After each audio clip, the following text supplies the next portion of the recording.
یضاعف لہ العذاب یوم القیامہ، قیامت کے دن ان کے لیے عذاب دگنا کر دیا جائے گا۔ تو اس سے پہلے بھی کوئی نہ کوئی عذاب ہے کہ نہیں؟ عالم برزخ میں بھی عذاب ہے اور ثواب بھی ہے۔ حضور نے فرمایا صلی اللہ علیہ وسلم کہ قبر جو ہے کسی انسان کی، وہ یا جہنم کے گڑھوں میں سے ایک گڑھا ہے اور یا جنت کے باغیچوں میں سے ایک باغیچہ ہے۔ اب اس کی حقیقت کو ہم نہیں جان سکتے۔ دیکھیے، نوٹ کر لیجیے اچھی طرح، پکے اصول کے طور پر گرا باندھ لیجیے، عالم برزخ اور عالم آخرہ کی کسی بات میں جو کچھ بتا دیا گیا اس سے آگے کھوج کرید مت کریں، اس لیے کہ یہ آیات متشابہات ہیں، ان کی اصل تعویل ہم نہیں جان سکتے۔ یہ عذاب روح کو ہوتا ہے یا جان کو ہوتا ہے یا کس کو ہوتا ہے، جسم کو ہوتا ہے، ہمیں نہیں معلوم۔ یہ ہمارے اس غیب کے پردے سے ماورا باتیں ہیں، اور ہم تو یؤمنون بالغیب میں سے ہیں، وہ لوگ ہیں کہ جو غیب کی باتیں جن کی خبریں دی ہیں اللہ نے، اس کے رسول نے، اس کو مانتے ہیں۔ لیکن ان میں جو ہے اجمال کے اوپر ہی اکتفا کرنی چاہیے۔ ہمارے ہاں بڑے بڑے جھگڑے، یہ قبر والا سنتا ہے کہ نہیں سنتا، اب اس کے لیے دلیلیں، جو ایک طرف وہ لوگ ہیں جو انکار کرتے ہیں کہ قبر کے اندر مردہ کچھ نہیں سنتا، ان کو کافر قرار دیتے ہیں۔ دیوبند کے مسلک کے لوگوں کے اندر بھی یہ ایک دوسرے کے لیے کفر کے فتوے موجود ہیں کہ جو نہیں مانتا سماع موتا کو وہ کافر ہے، دوسرے کہتے ہیں جو مانتا ہے سماع موتا کو وہ کافر ہے، مردہ کچھ نہیں سنتا۔ اب احادیث میں آتا ہے، احادیث میں تو یہ آتا ہے کہ جب دفن کر کے جاتے ہیں لوگ مردے کو، تو وہ مردہ ان کے قدموں کی چاپ سنتا ہے کہ وہ جا رہے ہیں واپس۔ اسی طریقے سے بہت سی احادیث موجود ہیں۔ حضور کا تو خاص کشف کہ آپ نے دیکھا کہ مردوں کو اس وقت عذاب ہو رہا ہے، یا کہ مردوں کا معاملہ یہ ہو رہا ہے۔ تو یہ ساری چیزیں ہیں، لیکن اس میں جو حل ہے وہ یہ ہے، جو چیز اجمالاً بتا دی گئی ہمیں، چاہے وہ عالم برزخ کی ہو، عالم برزخ بھی ہماری نگاہوں سے پوشیدہ ہے، ہمارے حواس خمسہ سے باہر ہے، اور عالم آخرہ بھی ہمارے حواس خمسہ کی جو بھی رسائی ہے اس سے ماورا ہے۔ اس میں بس جو بات آ جائے وہ مانیے، اس کی تفصیل میں ہرگز نہ جائے۔ تو معلوم ہوا کہ جب حضور نے فرمایا کہ جنت جو ہے، جو قبر جو ہے، وہ یا تو جنت کے باغیچوں میں سے ایک باغیچہ ہے یا دوزخ کے گڑھوں میں سے گڑھا ہے۔ کہیں ایسے بھی کہہ دیا گیا کہ قبر میں جب مردہ جو ہے داخل ہو جاتا ہے تو یا تو ایک کھڑکی کھول دی جاتی ہے جنت کی طرف، جس سے جنت کی ہوائیں اور خوشبوئیں اسے آتی رہتی ہیں، روح و ریحان، اس سے وہ فائدہ مند ہو رہا ہے ابھی سے۔ ابھی حساب کتاب تو ہوگا، یوم القیامت کو ہوگا جب اٹھائے جائیں گے۔ اور یا پھر جہنم کی ایک کھڑکی کھول دی جاتی ہے، اس سے وہ لپٹ، اس سے گرمی، یہ وہاں سے جھونکے آتے ہیں۔ تو ہم صرف اتنا ہی مانیں گے۔ اب یہ روح کو ہے یا جسم کو ہے، یہ عالم برزخ میں قبر پر ہے یا کہیں اور کہیں عالم ارواح کے اندر، واللہ عالم۔ یہ ساری باتیں تو تبھی کھلیں گی جب ہم وہاں جائیں گے، تب حقیقت منکشف ہوگی۔ اس سے پہلے یؤمنون بالغیب ھدی للمتقین الذین یؤمنون بالغیب ویقیمون الصلاۃ ومما رزقناہم ينفقون۔ قرآن مجید کی ہدایت سے استفادے کی شرائط میں سے یہ ہے کہ آپ غیب پر بس ایمان لائیں جو بتا دیا گیا۔ عالم برزخ اور عالم آخرہ، اس کے بارے میں جو کچھ قرآن اور صحیح حدیث میں آیا اس کو ماننا چاہیے، اس کی تفصیل میں کھود کرید میں اس کی زیادہ کنہ تک پہنچنے کی کوشش کرنا، یہ در حقیقت اپنے آپ کو فتنوں میں مبتلا کرنا ہے۔ وہ عالم ہے جس کو ہم یہاں نہیں سمجھ سکتے۔ ایک دوسرا عالم ہے، اس کے نوامیس مختلف ہیں، اس کے قوانین مختلف ہیں۔ یہاں کی آگ جلا دیتی ہے، پھر وہ کھال جو ہے دوبارہ نہیں آتی، وہاں پر آگ جلائے گی اور کھال دوبارہ آ جائے گی۔ یہاں کی آگ میں آدمی پڑتا ہے، مر جاتا ہے، وہاں کی وہ آگ جو ہے وہ مارے گی نہیں۔ ثم لا يموت فيها ولا يحيا، ایسی حالت میں رہے گا کہ نہ زندوں میں ہوگا نہ مردوں میں ہوگا۔ تو ان کیفیات کو ہمیں اجمالاً جو کچھ آیا ہے قرآن میں، صحیح احادیث میں، اس کو ماننا ہے۔ باقی ان کی تفاصیل میں جانا یہ در حقیقت فتنے کو دعوت دینا ہے، اپنے آپ کو فتنے میں مبتلا کرنا ہے، اپنے پاؤں پر خود کلہاڑی مارنے کے مترادف۔ سورہ آل عمران کے شروع میں جو مضمون آیا ہے کہ اس قرآن میں دو طرح کی آیات ہیں، آیات محکمات، آیات متشابہات۔ یہ متشابہات جو آیات ہیں ان پر اجمالی ایمان رکھنا چاہیے، لیکن یہ کہ ان کی کنہ میں، ان کی ٹوہ میں، ان کی زیادہ تعویل تلاش کرنے کی کوشش جو ہے، یہ خام خواہ انسان کو کسی غلط وادی میں یہ چیز جو ہے بھٹکا دیتی ہے اور فتنہ پیدا ہوتا ہے۔ اسی اعتبار سے اس میں چونکہ سجین کیا ہے، کتاب جو ہے وہ کس شکل کی ہوگی، ہمیں کچھ معلوم نہیں۔ سورہ کہف میں جو نقشہ کھینچا گیا اس سے تو معلوم ہوتا بس کوئی ایک ہی کتاب ہے. وَوُضِعَ الْكِتَابُ فَتَرَى الْمُجْرِمِينَ مُشْفِقِينَ مِمَّا فِيهِ وَيَقُولُونَ مَا لِهَذَا الْكِتَابِ يَا وَيْلَتَنَا مَا لِهَذَا الْكِتَابِ لَا يُغَادِرُ صَغِيرَةً وَلَا كَبِيرَةً إِلَّا أَحْصَاهَا. وہ اعمال نامہ رکھا جائے گا اور چیخ اٹھیں گے یہ کافر اور یہ فجار، یہ کیسا اعمال نامہ ہے جس نے کہ کسی چھوٹی سی چھوٹی چیز کو بھی نہیں چھوڑا. تو وہ تو کوئی ایک ہی اعمال نامہ ہے جس کو میں نے کئی مرتبہ عرض کیا ہے کہ آج ہم کہہ سکتے ہیں کوئی بہت بڑا کمپیوٹر جس میں بس ایک بٹن دبانے کی دیر ہوگی کہ ہر انسان کا جو ہے جس کا بٹن دبے گا اس کی پوری زندگی کی پکچر جو ہے، اس کی ریل جو ہے چلنی شروع ہو جائے گی. اس کا ایک ایک لفظ جو نکلا ہے 60 70 80 برس کی ریل وہ اس کی نگاہوں سے گزر جائے گی. یہ ہے تمہارا اعمال نامہ. تو اس اعتبار سے اب وہاں پہ علیحدہ علیحدہ اعمال نامے ہیں، کفار کے علیحدہ ہیں، فجار کے، اور پھر جو ابرار ہیں ان کے علیحدہ ہیں. وہ سجین میں ہیں، یہ علیین میں ہیں. ان کی حقیقت کو یہاں سمجھنا ہمارے لیے محال ہے، ناممکن ہے. اجمالاً ایمان، یقین، تصدیق، لیکن یہ کہ تفصیل میں زیادہ اس کی ٹوہ میں لگنا در حقیقت فتنے کو دعوت دینا. الملحمۃ العظمیٰ، عظیم ترین جنگ، الملحمۃ الکبریٰ. تو یہ بھی یقینی چیزیں ہیں کہ جو ہونے والی ہیں. یہ ملاحم کیوں ہوں گے؟ اب اس میں اچھی طرح سمجھ لیجئے کہ اس میں ایک تو ہے عذاب اکبر جو آئے گا یہودیوں پر، ایک ہے عذاب اصغر جو آئے گا مسلمانوں پر. میں نے یہ آج سے کوئی 20 سال پہلے کتاب لکھی تھی، وہ جو مختلف، پہلے تو وہ نوائے وقت کے اندر کالم کی شکل میں شائع ہوئی تھی، پھر یہ کہ موجودہ اور سابقہ مسلمان امتوں کا ماضی، حال اور مستقبل، غالباً اس وقت آؤٹ آف پرنٹ ہے وہ کتاب. بہرحال جن کو بھی دلچسپی ہو وہ اسے کہیں سے حاصل کر لیں، لائبریری سے، مکتبے سے مل جائے گی، پڑھے اس کو. یہ 20-22 سال پہلے کی بات ہے، کوئی آج کی بات نہیں. تو اس میں ان تمام چیزوں کا میں نے تذکرہ کیا ہے، اس لیے کہ عذاب اکبر اس کو کہتے ہیں کہ کسی قوم کا نام و نشان مٹا دیا جائے.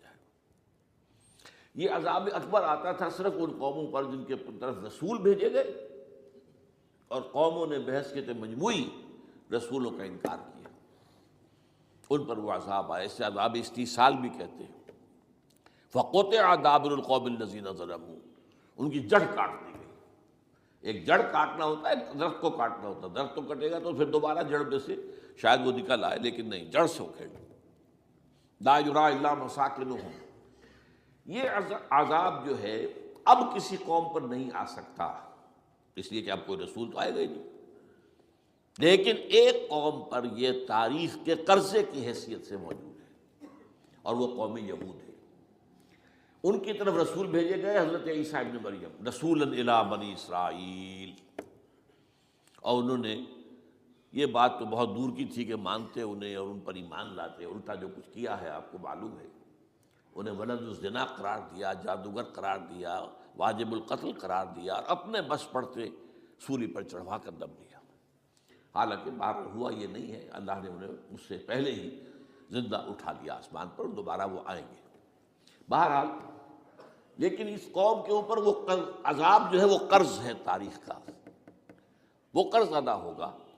حضرت مسیح علیہ السلام ہی آئیں گے دوبارہ، اور ان کے ہاتھوں اس امت کا خاتمہ ہوگا، ایک ایک فرد ختم ہو جائے گا.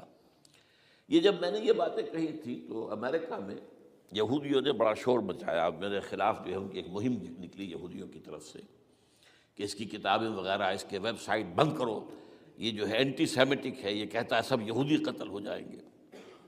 یہاں پر بھی جو میرے ساتھ ایک ڈائلاگ کرنے کے لیے کوئی 12-13 پروفیسر آئے تھے امریکہ وغیرہ سے، ان میں سے جو یہودی تھا تو اس نے بہت ناراضگی کا اظہار کیا. آپ کہتے ہیں سارے یہودی ختم کر دیے جائیں گے؟ یہ بات ظاہر بات ہے پیلیٹیبل نہیں ہے. لیکن پھر ہمارے ساتھی جو وہاں پر تھے امریکہ میں پریشان ہوئے کہ آپ کے خلاف یہاں پر اب یہ مہم شروع ہو گئی ہے. تو میں نے بتایا کہ یہ تو جو زائنسٹ ہے، جوش زائنسٹ، اور اس کے ساتھ ہے کرسچن زائنسٹ. کرسچن زائنسٹ کا رسالہ نکلتا ہے ٹرمپٹ، دی فلاڈلفیا ٹرمپٹ. اس کے مدیر نے خود لکھا ہے کہ 80% یہودی قتل ہو جائیں گے.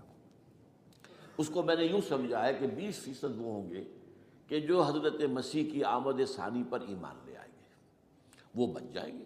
لیکن باقی جو اڑے رہیں گے اس کے بعد بھی تو وہ ختم کیے جائیں گے.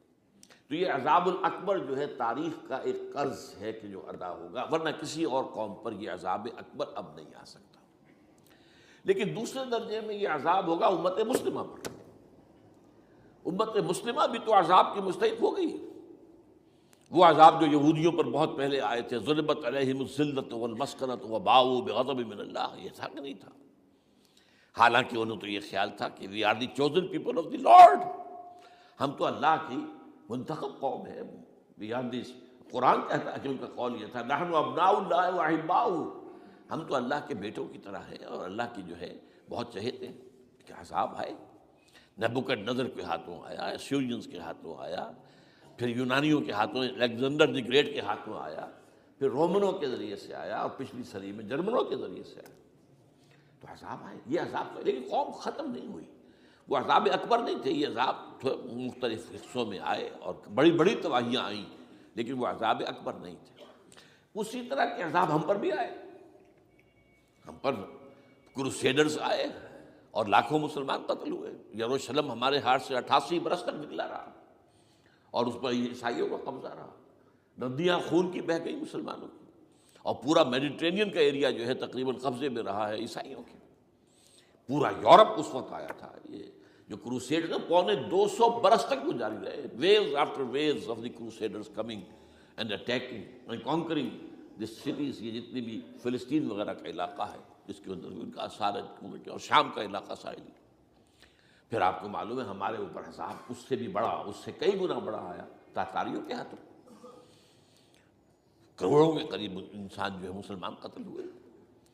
پھر اس کے بعد آپ کو معلوم ہے کہ پھر یہ یورپین کولونیلزم آ گیا، جیسے ان پر آئے تھے یونانی اور پھر رومی اور اب پھر جرمن، ہم پر آئے انگریز آئے، کہیں ولندیزی آئے، کہیں ڈچ آئے، کہیں ہسپانوی آئے، کہیں اطالوی آئے، کہیں اسپینیئرز آئے، اور پورا کا پورا عالم اسلام ان کے زیر نگین آیا کہ نہیں آیا؟ دی کولونیل ایرا جسے آپ کہتے ہیں۔ تو وہ عذاب ابھی اس امت کے اوپر اور باقی ہے، ایک قرض ہے، اور وہ کیا ہے؟ یہ کولونیل ایرا جب ختم ہوا ہے، ہم آزاد ہونے شروع ہوئے، اب یہ ہمارے لیے ایک امتحان کا مرحلہ تھا بہت بڑا۔ آزاد ہو کر تم کیا کرتے ہو؟ پہلے تو ہم کہہ سکتے ہیں کیا کریں، ہمارے اوپر تو، ہم تو مجبور ہیں، ہمیں غلام بنا لیا انگریزوں نے آ کر، ہمیں فرانسیسیوں نے غلام بنا لیا، ہمیں اطالویوں نے غلام بنا لیا، ان کی طاقت کے آگے ہم بے بس ہیں، لاچار ہیں، ٹھیک ہے، لیکن اب آزادی دے کر فَيَنظُرَ كَيْفَ تَعْمَلُونَ، اب تمہیں آزادیاں دے کر پھر اللہ دیکھے گا تم کرتے کیا کیا ہم نے۔ جو مسلمان قوم ملک آزاد ہوا اس نے یا تو اپنا قبلہ بنایا واشنگٹن کو یا بنایا ماسکو کو، کسی نے قرآن کو اپنا امام نہیں بنایا۔ دعائیں مانگتے ہیں وَاجْعَلْهُ لَنَا إِمَامًا وَنُورًا وَهُدًى، لیکن اس کو امام بنانا، اپنا امام بنانا، اس کے پیچھے چلنا، اس کے احکام کو نافذ کرنا، اس کی شریعت کی تنفیذ کرنا، یہ اس کی تہذیب، اس کا تمدن دیا ہوا، اس کا معاشی نظام دیا ہوا، اس کو قائم کرنا، زیرو۔ اس لیے بہت بڑے عذاب کے ہم مستحق ہیں۔ بات کڑوی ہے، اچھی نہیں لگے گی، لیکن میں یہ آج سے نہیں کہہ رہا ہوں، میں سن 80 سے یہ باتیں کر رہا ہوں، نوٹ کر دیجیے اس بات کو۔ البتہ اس میں یہ ہے کہ اس امت کا معاملہ سب کا ایک جیسا نہیں، لیسو سواء، جیسے سورہ آل عمران میں کہا گیا ہے کہ یہ اہل کتاب بھی سب ایک جیسے نہیں، ان میں بھی کچھ نہ کچھ نیک لوگ تھے، امت قائمۃ آناء اللیل، راتوں کو کھڑے رہنے والے، عبادت کرنے والے موجود تھے۔ عیسائیوں میں احبار اور رہبان جو تھے وہ بڑے نیک لوگ تھے، اس وقت بھی موجود تھے، لیکن بحثیت مجموعی کا معاملہ کیا ہے اس کو دیکھنا پڑتا ہے، بحثیت مجموعی صورتحال کیا ہے۔ تو صورتحال کیا ہے کہ ہم نے کہیں بھی اللہ کے دین کو قائم نہیں کیا، مذہب تو ہے لیکن ظاہر بات ہے کہ جرم جو ہے تو پوری امت کا، لیکن سب برابر نہیں ہے۔ سب سے بڑے مجرم عرب مسلمان، کیوں؟ انہیں اللہ نے جو مقام دیا وہ کسی اور کو نہیں دیا، حضور ان میں سے تھے، یہ رتبہ بلند ملا جس کو مل گیا، رسول عربی ہے نا۔ نمبر 2، ان کی مادری زبان میں اللہ کی کتاب موجود ہے، انہیں اس کو سمجھنے کے لیے کوئی نئی زبان پڑھنے کی ضرورت نہیں ہے، کوئی ہمارے لیے تو یہ صرف پڑھیں، نحو پڑھیں، یہ پڑھیں، وہ پڑھیں، تب کہیں جا کر اپنی آنکھ سے قرآن پڑھیں، ورنہ ترجمہ پر گزارا کریں۔ ترجمہ ظاہر بات انسپائر نہیں کر سکتا آدمی۔ ترجمہ تو سیکنڈ ہینڈ نالج ہے۔ جب آپ ترجمہ پڑھ رہے ہیں تو گویا کہ آپ اس مترجم کی آنکھ سے پڑھ رہے ہیں، اپنی آنکھ سے تو نہیں پڑھ رہے۔ لہٰذا یہ سب سے بڑا عذاب تو ان پر آنا ہے۔ وہ جو میں بیان کر چکا ہوں گریٹر اسرائیل کے قیام کا معاملہ کیا ہے، تباہی تو انہی ملکوں پر آئے گی نا۔ وہ شام ہے، عراق ہے، اس کے لیے پہلا قدم اٹھایا تھا، ابھی تو اس کو ناکام بنا دیا ہے۔ اللہ تعالیٰ کی جو بھی حکمت ہے، جو عراق پر حملہ تھا وہ اصل میں اس لیے تھا کہ گریٹر اسرائیل کی طرف پہلا قدم تھا۔ شیرون نے کہہ دیا تھا، یہ جو پڑا ہوا ابھی کہیں مرا نہیں ہے، اس نے کہا تھا جیسے یہ صدام کی حکومت ختم ہوئی ہے، اس کے مجسمے گرائے گئے ہیں کہ ان قریب عراق پر ہمارا قبضہ ہوگا۔ یہ اصل میں تھا اس گریٹر اسرائیل کی طرف پہلا قدم۔ لیکن بات ہونا نقشے جو اب آ رہے ہیں دنیا میں، اب تو بہت عام ہو گیا، 1906 سے 2006 سے چھپا ہوا نقشہ ہے وہ، اور ہمارے اخبارات میں اس کا آدھا ابھی آیا ہے، باقی آدھا تو دیا ہی نہیں گیا ہے۔ باقی آدھا ہے مڈل ایسٹ سے متعلق، وہاں جو نئی تقسیم ہونی ہے۔ عراق کے